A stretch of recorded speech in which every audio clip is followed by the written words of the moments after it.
Okay, so when I was a little kid, I really was not an athlete. I was terrible at baseball because I was always afraid that I was going to get hit by the ball. I was terrible at football because I was always afraid that I was going to get hit by another guy. And when you're a little kid in second, third grade, the only way to really measure yourself against other little kids is by physical things. Being an athlete is a very important thing. So on the last day of school, they have a field day. And field day is kind of like elementary school Olympics. They have 50-yard dash, and they had discus with a frisbee, and shot put with a softball, and somehow, through some bizarre quirk of genetics, I end up taking home the blue ribbon for the long jump.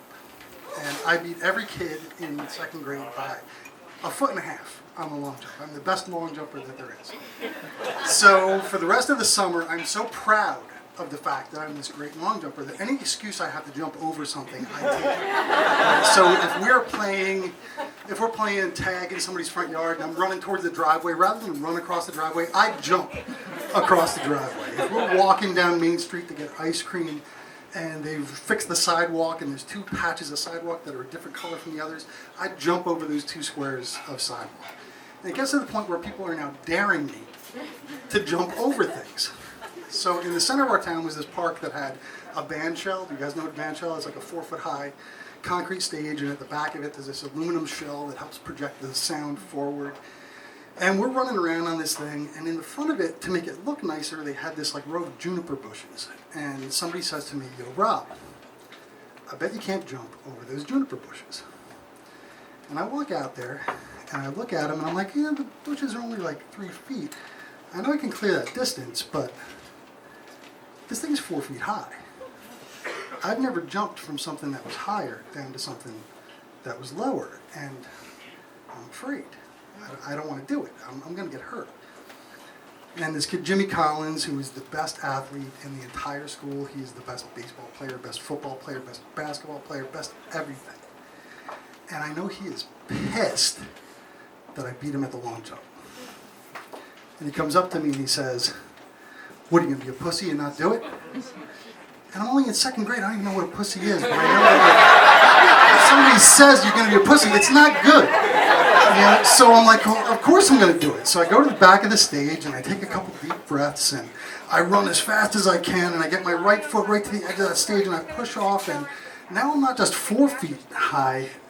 To get the distance, you got to jump up. So now I am 6 feet off the ground and I am sailing through the air and I see this ground rushing up at me and I've got the distance. I have cleared these bushes and I reach out with my right foot to get to the ground and my foot touches the ground but it doesn't plant because there was dew on the grass. It was still early in the morning and my foot slipped out from underneath me and I went into this crazy hurdler stretch, and as I went reaching back to try to catch my balance, I heard this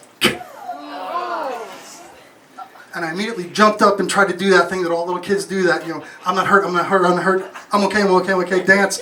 But I couldn't do the dance because as soon as I put any weight on my left leg, I went right back down to the ground. I had broken my left leg. So I started screaming, "Somebody get my mom, somebody get my mom." So somebody gets on their bike and drives home to get my mom, and somebody else drove over and they got the park ranger from the park. And next thing I know, the ambulance guys are there, my mom is there. My mom was like, "What are you thinking? What are you, crazy?" And the ambulance guy's putting me on the backboard and he's putting a splint on my leg and he's like, "What the hell were you thinking, kid?" And they put me in the ambulance, they bring me to the hospital, and same story as before. I'm waiting in the triage of the emergency room forever, and they take me into this room and there's this giant black ant-looking thing on the ceiling, and they take the x-rays and it turns out that I had broken my leg in 2 places in the front and 1 in the back, tibia in 2, fibula in 1. And they put me in a cast up to my hip, and they send me home, and I can't go to school for 3 months because I can't get on the bus. With the cast, I can't get on the bus. So I'm bored out of my mind, trapped at home, and my dad's youngest sister, who's only 3 years older than me, knows that I'm bored out of my mind, and she comes over, and she's 12, I'm 8, and she brings me 2 books. She brings me The Illustrated Man by Ray Bradbury and R is for Rocket by Ray Bradbury. And I read these books, and it changed my world. I had never heard ideas like this ever before. I had never imagined the things that were in this book ever before.